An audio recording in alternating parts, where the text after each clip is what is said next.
വണ്ടി എടുക്കേ. അതിനെല്ലാവരും എത്തണ്ടേ? എന്റെ കർത്താവ്, അവന്മാർ ഇനി എത്തിയില്ലേ? മണി എത്രയെന്ന് അറിയാവോ? അയ്യോ, രണ്ടും നായകന്മാരാണല്ലോ. ഇവിടുന്ന് വണ്ടി ഓടി എറണാകുളം വരെ എത്തേണ്ടതാ. എവിടെയാണെങ്കിലും അവന്മാർ എത്താതെ പോകാൻ പറ്റുമോ? അത് പറ്റില്ല. ഈടെയായിട്ടെ ചില അവന്മാർക്ക് ഓരോ എല്ല് കൂടിയിട്ടുണ്ട്.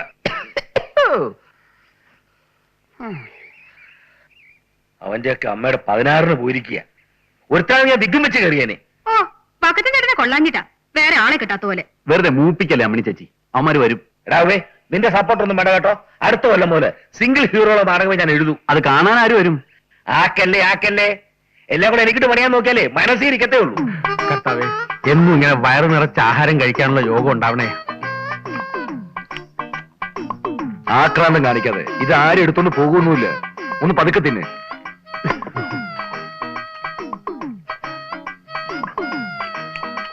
ഇതെടുത്തോട്ടെ.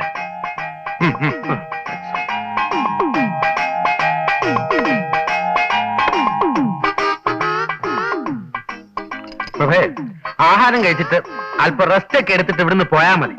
ലേറ്റ് ആയിട്ട് ചെന്നാലേ നമുക്കൊരു വെയിറ്റ് ഉണ്ടാവും. ആ വക്കത്തിന് ഇപ്പൊ തന്നെ അവിടെ കിടന്ന് ഭരണിപ്പാട്ട് പാടുന്നുണ്ടാവും. ഭരണിപ്പാട്ടോ പൂരപ്പാട്ടോ ഡിസ്കോ പാട്ടോ എന്ത് വേണോ പാടിക്കോട്ടെ, നമുക്കെന്താ. കറക്റ്റ്. മണി 11:30 ഏതായാലും നമ്മൾ ചെല്ലാത്തവർക്ക് പോകാനൊന്നും പറ്റത്തില്ലല്ലോ. ഒത്തിരി വെയിറ്റ് ഇട്ട് പോയാൽ മതി. അതെ. Waiter, 2 ice cream. നിർത്ത്. നിന്റെ ഇതിനുള്ള കാശുണ്ടോ? എന്റെ ദാരിദ്ര്യത്തെ പരിഹസിക്കരുത്. ഇന്ന് വരെ നമ്മൾ കാപ്പ് കുടിച്ചിട്ടുള്ളപ്പോ ഞാൻ കാശ് കൊടുത്ത ചരിത്രം ഉണ്ടായിട്ടുണ്ടോ? നിന്റെ വലിയ മനസ്സിന് മുമ്പിൽ ഞാൻ വീർപ്പും. മതി ഉള്ളത് നക്കി തിരിച്ച് പോവാൻ നോക്ക്. എടാ പോളെ, നാടകത്തിൽ 2 ലീഡിംഗ് റോള് ചെയ്യുന്ന നടന്മാരില്ലേ നമ്മള്? എന്നിട്ടും ആ അയ്മന അമ്മണിക്ക് കിട്ടുന്ന വെയിറ്റ് നമുക്ക് ട്രൂപ്പിൽ കിട്ടുന്നില്ലെന്ന് വെച്ചാ? അതെ, അയ്മന അമ്മയുടെ കയ്യിലുള്ള വെയിറ്റ് നിന്റെ കയ്യിലുണ്ടോ? അതാ. എവിടെ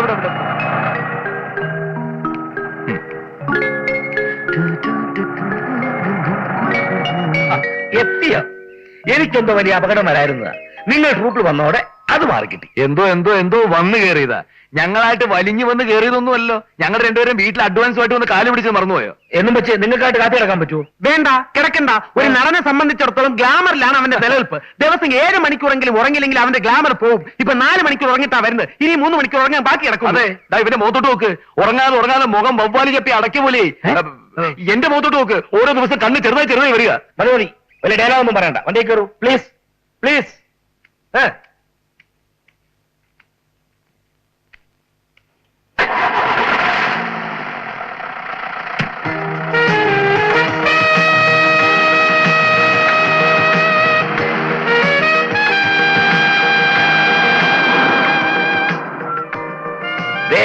എല്ലാരും കേൾക്കാൻ വേണ്ടി പറയുക. ഇന്ന് 2 കളിയുണ്ട്. ഒന്നാമത്തെ നാടകം കഴിയുമ്പം ആരും മേക്കപ്പ് കഴിക്കേണ്ട, ഡ്രസ്സും മാറണ്ട. അവിടെ ചെല്ലുമ്പോഴേ അവിടെ മേക്കപ്പ് ഇടാനോ തുണി മാറാനോ ഒന്നും നമുക്ക് സമയം കിട്ടത്തില്ല. വെറുതെ ടെൻഷൻ ഉണ്ടാക്കല്ലേ, പ്ലീസ്. മനസ്സിലായല്ലോ? പിന്നൊരു കാര്യം, ചൊവ്വാഴ്ചത്തെ കളിക്ക് പലരും ഡയലോഗ് വിഴുങ്ങി. അത് ഞാൻ മനസ്സിലാക്കിയില്ല എന്ന് കരുതണ്ട.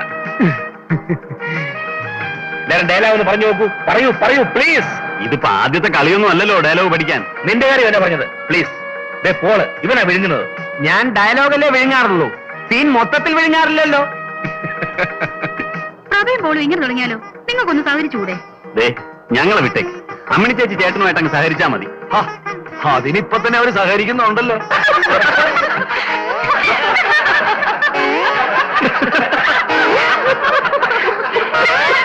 എനിക്ക് ഇന്നെങ്കിലും ആ സത്യം അറിയണം. പറയൂ, എന്റെ അച്ഛൻ ആരാണ്? നീ ജനിച്ചു വീണ അന്നു മുതൽ ഈ ചോദ്യം ഞാൻ പ്രതീക്ഷിച്ചിരുന്നാണ് മോളെ. നിന്നിൽ നിന്ന് ഇനി ഒന്നും ഞാൻ മറച്ചു വെക്കുന്നില്ല. നിന്റെ അച്ഛനാണ് വിശ്വനാഥൻ. എനിക്ക് 2 അച്ഛന്മാരുണ്ട് അമ്മേ. ഇല്ല മോളെ, വിശ്വനാഥൻ എന്നാ നിന്റെ അച്ഛന്റെ പേര്. ഞാൻ വിളിക്കുന്ന പേരാണ് വിശ്വ. എന്റെ അച്ഛൻ ഇപ്പോൾ എവിടെയുണ്ടമ്മേ? സെൻട്രൽ ജയിലിൽ. എന്റെ അച്ഛൻ സെൻട്രൽ ജയിലിലാണ്. എന്റെ വിശാലം, എന്റെ വിശ്വേട്ടാ, ആരാണ് നീ മനുഷ്യൻ? മോളെ, ഇത് നിന്റെ അച്ഛൻ. വിശ്വനാഥൻ തീരെ പ്രതീക്ഷിച്ചില്ലല്ലേ? അതെ, സിംഹക്കൂട്ടിൽ എലിക്കെന്ത് കാര്യമടാ? വാക്കുകൾക്ക് കടിഞ്ഞാനിടുന്നതാണ് നിങ്ങളുടെ ആരോഗ്യത്തിന് നല്ലത്. കടിഞ്ഞാണിലെത്ത കുതിരയാടാ ഞാൻ. സൂക്ഷിച്ചു വേണം സംസാരിക്കാൻ. തെറ്റി വിശ്വം. ഇത് മൂർഖൻ പാമ്പും മുറിവേറ്റ സിംഹവും തമ്മിലുള്ള പോരാട്ടമാണ്. കാക്കിയിട്ട ചെകുത്താനെ, നിരപരാധിയെ ക്രൂശിക്കാൻ നീയാണ് മനുഷ്യൻ. നിർത്തു വിശ്വനാഥൻ. കുഞ്ഞുനാളിൽ എന്റെ ഗുരുനാഥൻ എന്നെ പഠിപ്പിച്ചിട്ടുണ്ട്, India is my country, all Indians are my brothers and sisters. ആ ഗുരുദാസൻ ഇന്ന് എന്നോടൊപ്പമില്ല. വിശ്വദാസൻ, നിങ്ങൾക്കൊരു കാര്യം അറിയാമോ? നീതി പാലിക്കുന്നവരാണ് നീതി പാലകൻ. സ്വിച്ച് ഇട്ടാൽ ലൈറ്റ് കത്തും, ലൈറ്റ് ഇട്ടാൽ സ്വിച്ച് കത്താറില്ല. കുലദ്രോഹി എന്തു പറഞ്ഞാ പട്ടി.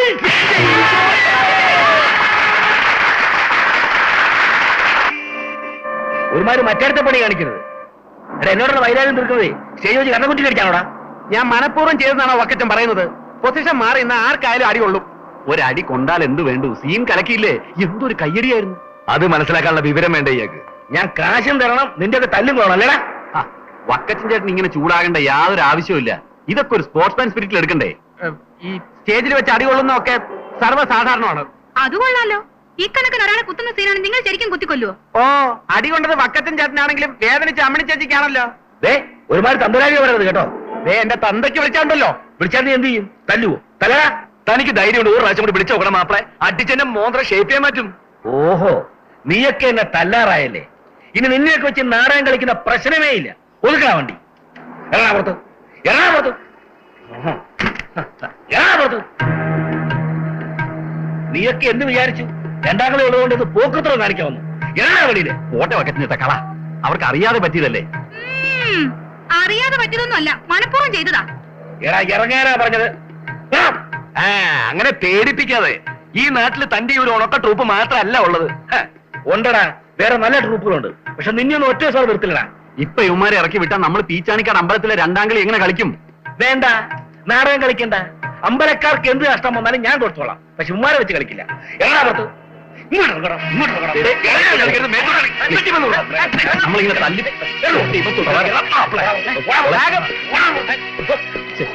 ഒന്നാങ്ങളുടെ പൈസ പിടിക്കാം. ആ പൈസ ഞാൻ പറഞ്ഞു. രണ്ടാം കളി പീച്ചാനിക്കാട് നിന്റെ അപ്പം വന്ന് കളിക്കൂടെ പന്നി. ശരിയല്ലേ?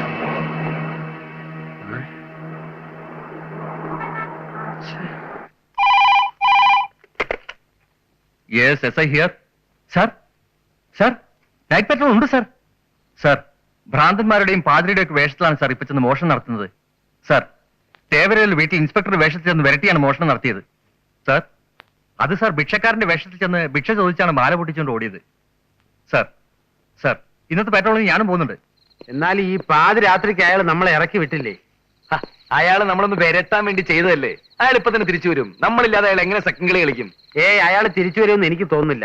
അഥവാ വന്നാൽ നല്ല ചവിട്ട് കൊടുക്കും. നാണം ഉണ്ട് അയാൾക്ക്. നാണമില്ലാത്തതുകൊണ്ട് അവരിൽ പൈസയുണ്ട്. അയ്മൻ അമ്മണി എന്ന് പറഞ്ഞൊരു കീപ്പുണ്ട്. ഒരു കളിക്ക് സർവ്വ ചെലവും കഴിച്ച് 1500 രൂപ ചോള പോലെ പോക്കറ്റിൽ വീഴുന്നുണ്ട്. പക്ഷെ ഇനി തിരിച്ചു വന്ന് വിളിച്ചാൽ നമ്മൾ കേറരുത്. നമ്മളില്ലാതെ വക്കച്ചൻ എങ്ങനെ നാടകം കളിക്കുന്നു കാണുന്നുണ്ട്. എനിക്ക് പേടിക്കാനൊന്നുമില്ല. ഞാനിപ്പോ ഇതില്ലെങ്കിൽ സൂര്യസോമിലൊക്കെ APS-ലേക്ക് കയറി രക്ഷപ്പെടും. നിന്റെ കാര്യം ആലോചിച്ചിട്ടാ. അത് പറയാതെ എനിക്കും പേടിക്കാനൊന്നുമില്ല. ഞാൻ കേരളത്തിലുള്ള സകല നാടക ട്രൂപ്പുകളിലും റോളിന് വേണ്ടി ശ്രമിക്കും. ഒന്നിലും ശരിയായില്ലെങ്കിൽ മലയാളം TV സീരിയലിൽ അഭിനയിക്കും. വരുന്നുണ്ട്. നമുക്ക് ഒളിച്ചിരിക്കാം. സ്വല്പ നേരം നമ്മളെ കാണാതെ അയാൾ വിരലെത്താം. വാ, നമുക്ക് ഇങ്ങോട്ട് കാണാം.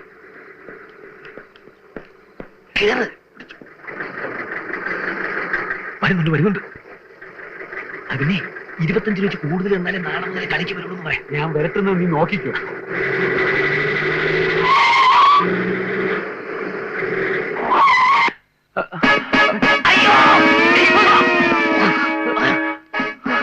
പോലീസിന്റെയും ഭ്രാന്തന്മാരുടെയൊക്കെ വേഷം കെട്ടി നീയൊക്കെ മോഷ്ടിക്കാൻ നടക്കുന്നോടാ റാസ്കൽ.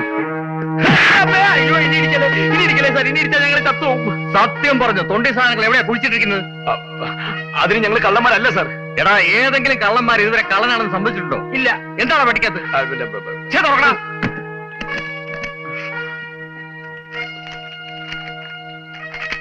എന്താടാ ഇത്? ഇത് നോട്ടീസ്. എന്ത് നോട്ടീസ്? ഞങ്ങൾ 2 പ്രൊഫഷണൽ നടന്മാരാണ്. ഇത് ഞങ്ങളുടെ പരിപാടിയുടെ നോട്ടീസാ. ഇത് ഞാൻ പെരപ്പംകൂട് പ്രഭാകരൻ. ഇത് പോൾരാജ്. പിണ്ടിമന പോൾരാജ്. നിന്റെയൊക്കെ പിണ്ടിമന. എന്നാ നിനക്കൊക്കെ ഇത് നേരത്തെ പറഞ്ഞോളായിരുന്നോടാ? സാർ, ഇടി നിർത്തിയാലേ ഞങ്ങൾക്ക് എന്തെങ്കിലും പറയാൻ പറ്റൂ. മേക്കപ്പും ഡ്രസ്സും ഒക്കെ അഴിച്ചു വെച്ച് വേഗം സ്ഥലം വിടാൻ നോക്ക്. ഇവിടെ വെച്ച് വേണ്ട, പുറത്തു പോയേക്ക്.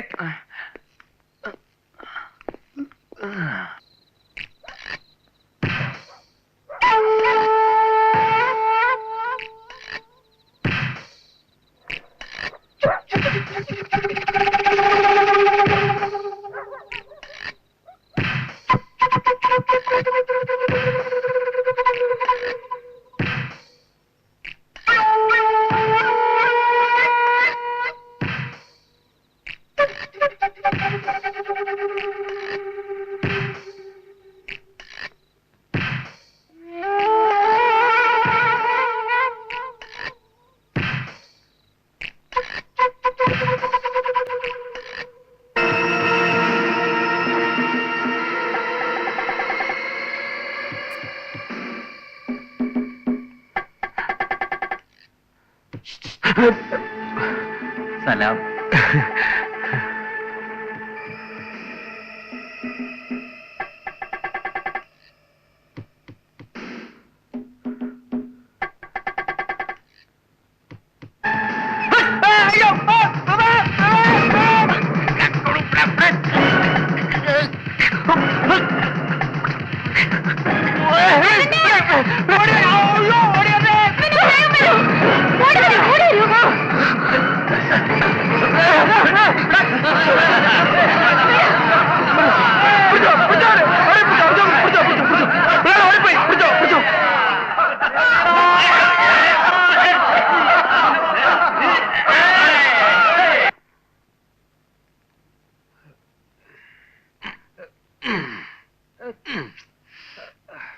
ഈ ഭ്രാന്തന്മാരുടെ കൈക്കൊക്കെ ഇത്രയും ബലം ഉണ്ടാവോ?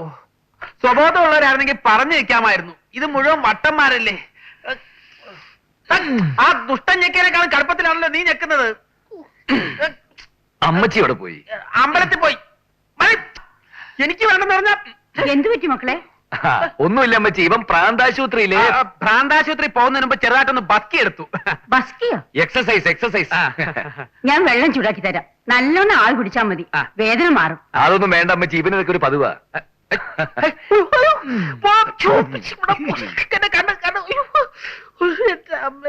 നേഴ്സുമാരുടെയും സെക്യൂരിറ്റി സ്റ്റാഫിന്റെയും കണ്ണ് വെട്ടിച്ച് ആ പെണ്ണിനെ ഭ്രാന്താശുപത്രിയിൽ ഊരിക്കൊണ്ട് പോരണമെങ്കിൽ നമ്മൾ വല്ല മന്ത്രവാദികളും ആയിരിക്കണം. അമ്മച്ചി, കാശൊരു പ്രശ്നമല്ലെങ്കിൽ ഈ പ്രശ്നം ഞങ്ങൾക്കൊരു പ്രശ്നമേ അല്ല എന്നും പറഞ്ഞ് എന്തിനാണ് അതൊക്കെ വലിഞ്ഞേറി ഏക്കാൻ പോയത്? അത് ഇത്രയും കൊനഷ്ടമുള്ള ഏർപ്പാടായിരിക്കുമെന്ന് ഞാൻ അറിഞ്ഞോ? അതെ, ആ അമ്മച്ചിയോട് ഒന്നും മിണ്ടാതെ നമുക്ക് രാഖി രാമായണം അങ്ങ് മുങ്ങിയാലോ? അത് നിന്റെ പാരമ്പര്യം, എനിക്കത് വലിയ ശീലമില്ല. ശരിയാ, നിനക്ക് മുങ്ങുന്ന ശീലമില്ല, മറ്റുള്ളവരെ മുക്കുന്ന ഏർപ്പാടേ ഉള്ളൂ. ഒരുമാതിരി അരിവർത്ത വർത്താറ എന്നോട് പറയരുത്.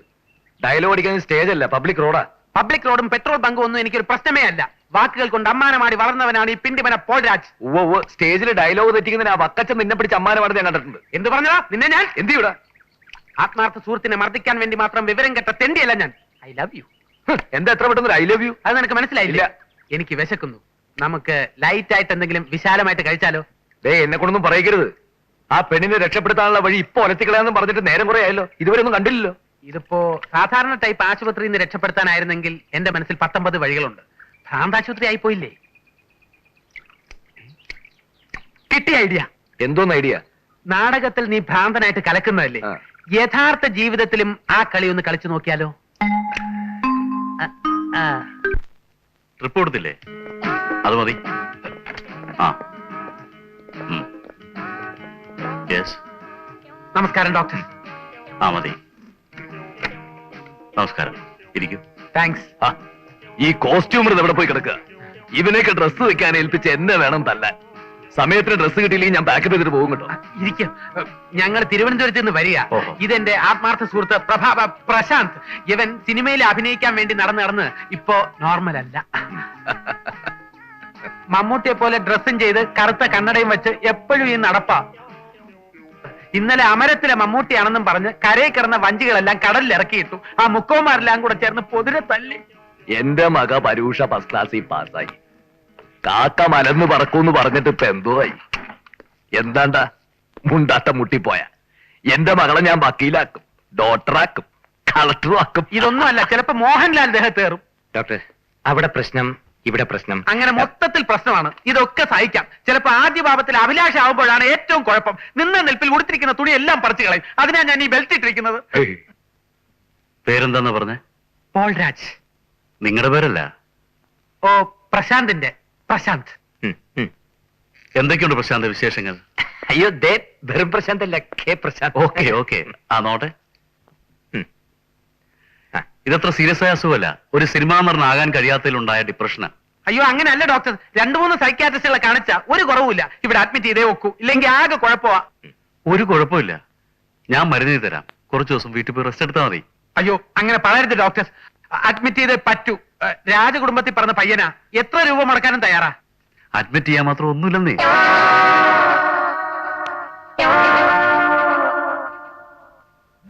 നീ കിരീടത്തിലെ കീരിക്കാരൻ ജോസിന്റെ അടി കണ്ടിട്ടുണ്ടാ?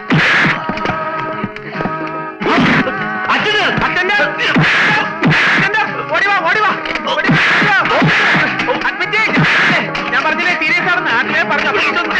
അഡ്മിറ്റ് ഷോക്ക് കൊടുക്ക. ഷോക്കൊന്നും വേണ്ട ഡോക്ടർ, അത്രയ്ക്ക് മൂത്തിട്ടില്ല. എന്നെ വിടൂ. ഞാൻ ജീസസ് എന്ന ചിത്രത്തിലെ യേശു ക്രിസ്തുവാണ്. ഒരു കരണത്തടിച്ചാൽ മറ്റേ കരണവും കാണിച്ചു കൊടുക്കണമെന്നാണ് കർത്താവ് പറഞ്ഞിട്ടുള്ളത്. എന്നെ അടിക്കൂ ഡോക്ടർ. പാവം ഇതാ ഞാൻ ഈ കൈ കൊണ്ട് ഡോക്ടർ അടിച്ച്. ഡോക്ടർ സോറി, എനിക്ക് അറിയാതെ പറ്റിപ്പോയതാ. എന്നോട് മാപ്പ് തരണം ഡോക്ടർ. ഈ സില്ലി പ്രശ്നം. ഷോക്ക് വേണ്ട, സെല്ലടക്കേ. അയ്യോ സെല്ല് വേണ്ട ഡോക്ടർ, ജൽവാട് മതി. അതെ സെല്ലിൽ അടച്ചാൽ ഞങ്ങൾ വിചാരിക്കുന്ന പോലെ കാര്യങ്ങൾ നടക്കില്ല. വിചാരിക്കുന്ന പോലെ ചികിത്സ അതെ വളരെ കോംപ്ലിക്കേറ്റാ. നോ നോ നോ നോ, ഇങ്ങനെ വേരിയേഷൻ ഉണ്ടാകുന്ന രോഗികളെ ജനറൽ വാർഡ് അഡ്മിറ്റ് ചെയ്തുകൂടാ. സെല്ലിൽ തന്നെ അടക്കണം. കൊണ്ടുപോയിക്കോളൂ. അയ്യോ സെല്ല് വേണ്ട, എന്നെ വിടൂ. എന്നെ വിടാൻ സെല്ല് വേണ്ട. ഒരു കൂട്ടിന് ഞാനും കൂടെ സെല്ലിൽ കിടന്നോട്ടെ. I say get out.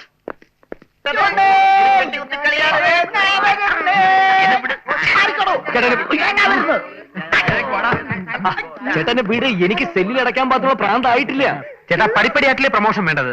ആദ്യം ജനറൽ വാർഡ്, പിന്നെ സ്പെഷ്യൽ വാർഡ്, പിന്നെ സെൽ, പിന്നെ ഷോക്ക്. ഷോക്ക് നിന്റെ തന്തയ്ക്ക് കൊടുത്താൽ മതി.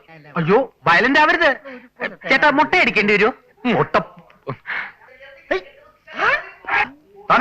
ഞാൻ കൂടെ ഇവിടെ വന്നാ മതി. കാരണം കാരണം അറിയണോ? വേണ്ട. എന്നെ വിടും.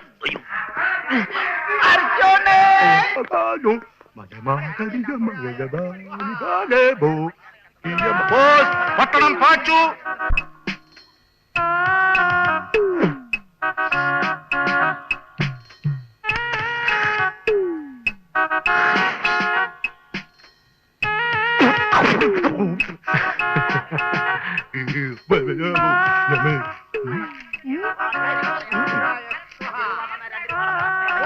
ആനിക്കത്ത് മാധവിയമ്മ, അവര് മരിച്ചിട്ട് 30 വർഷം കഴിഞ്ഞു. മുഖലക്ഷണമെന്ന് പറയട്ടെ. ഒരുപാട് കാര്യങ്ങൾ പറയാനുള്ള മുഖമാണ്. 5 രൂപ തന്ന 2 രൂപയുടെ ഫലം പറയും. ഉള്ളതേ പറയത്തുള്ളൂ, ഇല്ലാത്തത് പറയാൻ മടി കാണിക്കത്തില്ല. നല്ല ലക്ഷണം കെട്ട മുഖമാണ്. മകന്റെ നാളെ ഏതാ? പൂണാർത്ഥം. പുടരുന്ന സ്വഭാവക്കാരനാണ്. മകനെ ഈ ആഴ്ചയിൽ 4 ദിവസങ്ങൾ നല്ല ദിവസങ്ങളല്ല, ബാക്കി 3 ദിവസം മോശമാണ്. ശനി ഞായർ ദിവസങ്ങൾ അവധി ദിവസങ്ങളായിരിക്കും. മകന് 48 വയസ്സ് കഴിഞ്ഞാൽ 49 വയസ്സാകും. മകന്റെ മനസ്സിൽ 1-ന് 3-ന് ഇടയ്ക്കുള്ള സംഖ്യ വിചാരിച്ചു. 2 അല്ലേ? മോന്ത കണ്ട പട്ടി കഞ്ഞു കുടിക്കത്തില്ല. ദോഷമില്ല മകനെ, ഗുണം തന്നെ. ഓ ഇറങ്ങി കുട്ടിച്ചാത്ത ശരീരത്തിറങ്ങാൻ.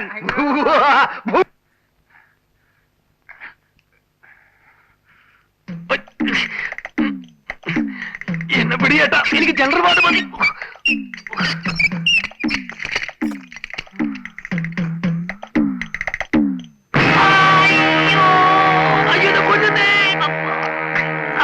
നീ അകത്ത് നിൽക്കായിരുന്നു.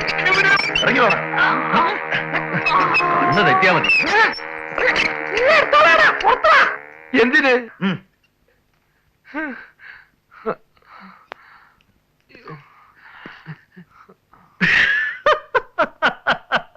ദൈവം വരെ ആക്കരുത്. ദോഷം പറയരുത്. നിനക്ക് ഈ വേഷം നന്നായിട്ട് ഇണങ്ങുന്നുണ്ട്. കലക്കൻ. കൊന്നുകളെ ഞാൻ.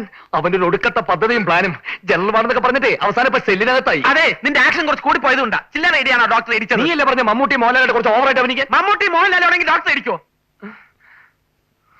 ആ പെൺകുട്ടിയെ രക്ഷപ്പെടുത്താൻ വേണ്ടി വന്നതാ. ഇപ്പൊ എന്നെ രക്ഷപ്പെടുത്താൻ വേറെ ആരെങ്കിലും വരണം. നീ പേടിക്കാതെ, നിന്നെ രക്ഷിക്കാൻ ഞാനുണ്ട്. എടാ, പരിശോധിക്കാനാണെന്നും പറഞ്ഞ് അവർ എന്റെ കുറെ രക്തം ദേഹത്തിന്റെ അവിടെ നിന്ന് ഇവിടുന്ന് എടുത്തു. ഭ്രാന്തിന് എന്താണ് രക്തം പരിശോധിക്കുന്നത്? ഏത് ടൈപ്പ് ഭ്രാന്താണെന്ന് അറിയാനായിരിക്കും. തൽക്കാലം നീ ഒരു കാര്യം ചെയ്യും.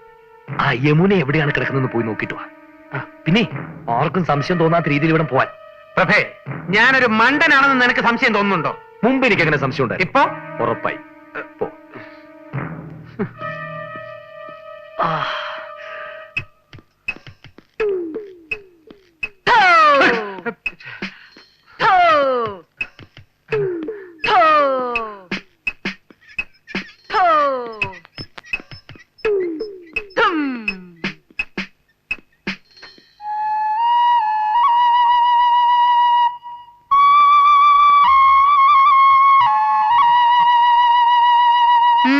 എന്താ ഇവിടെ? ഞാൻ അറ്റൻഡർ തിരക്കി വന്നതാ. അറ്റൻഡർ അവിടെ എങ്ങനെ കാണും? ഇവിടെ ആണുങ്ങൾക്ക് വരാനേ പാടില്ല. ഇത് ലേഡീസ് വാർഡാ. പൊയ്ക്കോളൂ.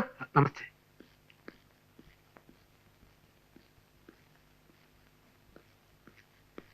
എന്താ യമുനെ കണ്ടോ? കണ്ടു. നമ്മൾ വിചാരിക്കുന്നത് പോലെ ആ കുട്ടിയെ ഇവിടുന്ന് കടത്തിക്കൊണ്ടുപോകുന്ന അത്ര എളുപ്പമുള്ള കാര്യമില്ല. നല്ല ടൈറ്റ് സെക്യൂരിറ്റിയാ. പേടിത്തൊണ്ടൻ. നിന്നെ പോലത്തെ വിഡ്ഢികൾക്ക് സെക്യൂരിറ്റി വലിയ പ്രശ്നമായിരിക്കും. വളരെ കറക്റ്റാ. നിന്നെ പോലെ കോമൺ സെൻസ് ഇല്ലാത്തവർക്ക് ജീവിതത്തിൽ ഒന്നിനും പേടിക്കേണ്ട കാര്യമില്ലല്ലോ. ചവിട്ടിക്കോടാ, ആശാന്റെ നെഞ്ചത്ത് തന്നെ കയറി ചവിട്ടിക്കോ. ആശാനോ? ഏത് വകയില്? കണ്ണിക്കണ്ട അമ്പലപ്പറമ്പിൽ മാട്ട നാടകം കളിച്ചുകൊണ്ടിരുന്ന നിന്നെ പിടിച്ചൊരു പ്രൊഫഷണൽ സ്റ്റേജ് ആർട്ടിസ്റ്റ് ആക്കി എന്നോട് തന്നെ നീ ഇത് പറഞ്ഞോടാ. പ്രഭാകര, ഒരു ജെന്യൂൻ സംശയം ചോദിച്ചോട്ടെ. ഇതിനകത്ത് കയറിയ ശേഷം നിനക്ക് ശരിക്കും വട്ടായോ? ദേ നോക്ക്. നോക്കുമെന്ന് വേണ്ട, വന്ന് നിനക്ക് എന്നെ എന്ത് പറയാമെന്നായിട്ട് ഞാൻ പറയുന്നതല്ലോ, നീ എന്നോട് പറയുന്നതല്ലേ. എടാ, എന്റെ ഐഡിയകളും പ്ലാനുകളും അനുസരിച്ച് എന്റെ ഒരു വാലായിട്ട് ഇങ്ങനെ എത്ര കാലം പുറകിടക്കുന്നത് എന്റെ വിചാരം? ഓ, നിന്റെ ഒരു ഐഡിയ. ഇടാ, യമുനെ തട്ടിക്കൊണ്ടുപോകാൻ വേണ്ടിയാണല്ലോ നീ ഇതിനകത്ത് കയറി പറ്റിയത് അല്ലേ? അതിന് ഇപ്പൊ നീ ഇതിനകത്ത് പെർമനന്റ് ആയി പോകുമെന്നാണ് എന്റെ പേടി. എടാ കഴിവേറി, നിന്റെ കൊനസ്റ്റ് പ്ലാൻ അനുസരിച്ച് ഞാൻ ഇതിനകത്തൊന്ന് പെട്ടത്. എനിക്കെന്തെങ്കിലും സംഭവിച്ച അങ്ങനെ എന്തെങ്കിലും സംഭവിച്ചാൽ നിന്റെ വീട്ടുകാരെ ഞാൻ നോക്കിക്കൊള്ളാം. യമുനയുടെ അമ്മ തരുന്ന കാശിന്റെ ഒരു വിഹിതം നിന്റെ വീട്ടുകാരെ ഞാൻ ഏൽപ്പിച്ചേക്കാം. എന്താ പോരെ? അതിന് നീ ജീവിച്ചിരുന്നിട്ട് വേണ്ടേ?